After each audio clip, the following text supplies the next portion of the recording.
Hello to my Comp 1 classes, my adult class, and my middle college class. I just wanted to kind of add some things to the description of the paper. Sometimes I do videos and then I do written instructions and I say you can do one or the other depending on what you prefer. In this instance, in this week, this video is not a substitute for reading the instructions. This is just some additional context. So you have to download the project description on the Edmodo post.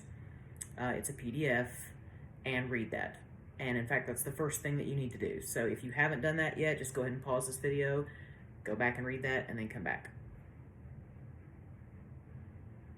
Okay, so this is essentially a project kind of in 3 stages. And this is your major research paper for the term. So it counts for 30% of your grade as opposed to the last one, which was 15%. I actually am doing a brand new topic this year. Last year, or actually for the last 3 years, I had a project where a student had to pick a charity that they wanted to champion and advocate for, and then I gave my actual money to whoever won the contest that I did, whoever wrote the best paper. But I got a lot of negative student feedback last year about that project that basically said it was like too specific, and for some people it was hard for them to find something that they could get invested in time, and they felt like the paper didn't end up being their best work. And so they basically collectively asked me to pick a topic that was more broad. And so I feel like this one is fairly broad. And so basically whatever types of things you're interested in, you can pick a person who has to do with that interest. So if you are into athletic pursuits, you can pick an athlete, somebody who competes in sports. If you're into music, you can pick a musician. If you're into politics, you can do that. If you're into YouTubers, like you can, pick PewDiePie. Dive right in. Tell me why he should be condemned or why he should be defended. You can really pick anybody who is affiliated with stuff that you care about. So that's what I'm hoping for this topic, is that it enables you to pick something you're actually interested in that you get to research. So your first job, there's 3 jobs. Job 1, and this is due the next time, and it's Monday the 26th for my adult class and Wednesday the 28th for my middle college class, is to simply pick a topic. Just decide who you're going to write about, because I don't want anybody writing about the same person. And that's not just per class, that's for all 3 of my Comp 1 classes.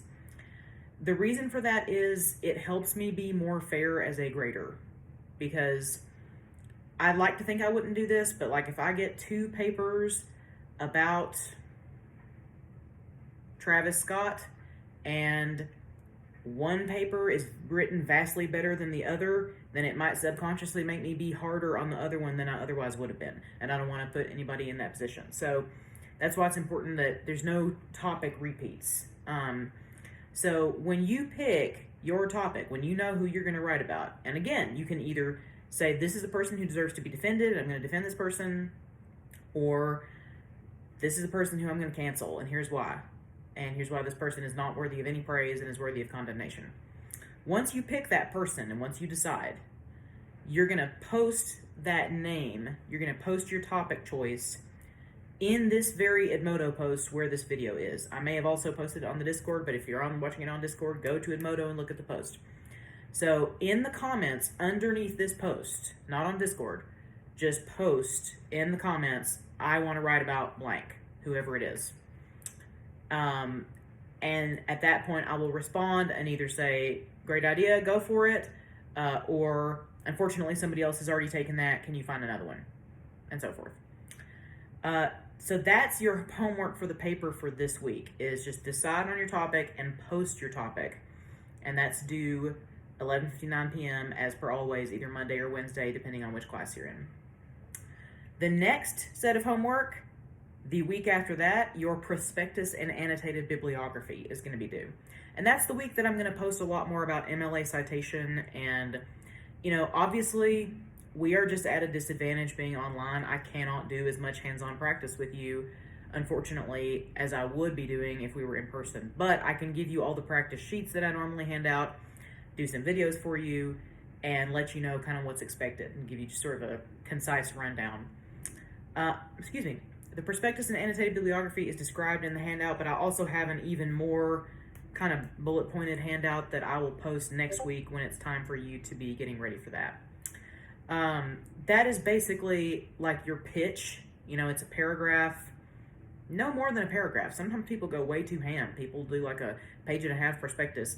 Some professors may want that, but this is a relatively short paper compared to like a 15-page Western Civ essay. So no, I'm just looking for a paragraph, and then below that, your sources, your works cited entries. And the reason that you're doing that is so I can actually go ahead and check that for you. I can go ahead and make corrections to it, and that way you can correct it based on my feedback, and when you turn in the actual paper, everything in your works cited should be right if you actually take my feedback and change stuff.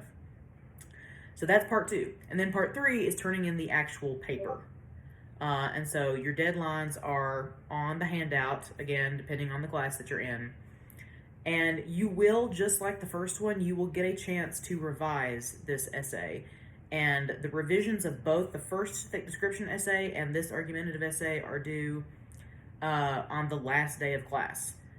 So for some of you, I want to say it's November 29th. For some of you, it's December 2nd. So again, it just depends on which class you're in. Your other homework for this week is to be participating. We are basically switching on the Discord. We've been in discussions, which is a lot more kind of free-flowing, and some of them are sort of personal responses, like what is your experience with cursive, or what's a writing assignment that you were proud of, that kind of thing. We are now switching into debates, which are just going to be different in regard to the topics that we're talking about. They're going to be either legal issues, economic, societal, cultural, global issues, not really your stuff about yourself. It's not really about you, except that you're arguing your opinion. For the record, a good debater also is allowed to argue what is not your opinion. If you want to just argue a different opinion for the fun of it, you are also welcome to do that. I actually, last year I had students from Clinton who decided to create like a character and do arguments from the perspective of that character, just to practice to see if they could still argue well outside of their own opinions and beliefs. You can do that as long as you're following the rules. So I've posted the rules in the Edmodo post, and they're also posted in the Discord debate channel. And as long as you abide by those, then we should be good. I think they will, just by their nature, I think they will be less violent, hopefully, than the ones in person. I've only ever actually had 2 classes where I had to stop doing debates, but I always would tell them, this is not a right, this is a privilege, and I will take it away if I have to. So I'm hoping I don't even have to consider that with the Discord debates. But your first topic, yes, it is a downer, and I apologize for that, but I actually use this one every year because I get really good responses to it. It's basically about assisted suicide and whether you think it should be legal. So you can either just respond to the prompt, or you can respond to something that a classmate said and kind of either agree or disagree respectfully and kind of riff off of them. It's up to you. It's still free-flowing. You can participate in the debate anytime from now until the due date next week, anytime during the week that's convenient for you. So that's it. You've got the paper now to start thinking about. Adult class, again, I posted my apology video for not having your stuff done yet. My goal is by next week to have all those done. Middle college class, all your papers are graded. You have all your midterm grades, so you kind of know where you stand. So we are now totally done with all of that and going into this big second unit, which is centered around this research paper.